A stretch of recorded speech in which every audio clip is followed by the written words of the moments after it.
These are kinematic equations from before. Keeping in mind, we were using position in the x-axis because we had objects that were moving in the x-axis. Now we're going to be having objects that are falling and moving in the y-axis. So instead of using xi and xf, we're going to be using yi and yf. Instead of referring to this as position, we're going to be referring to it as height.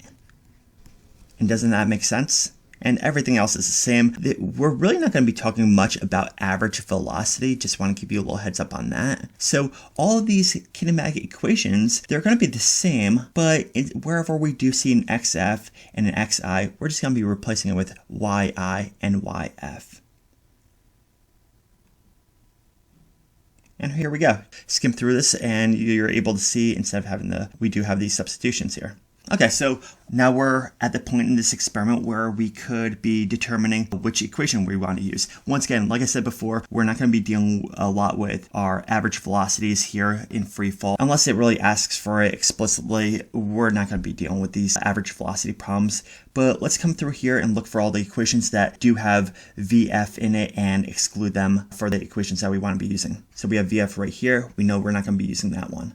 Coming through here, do we have VF? Yep, we have VF right there. Not going to be using that one. Do we have VF in here?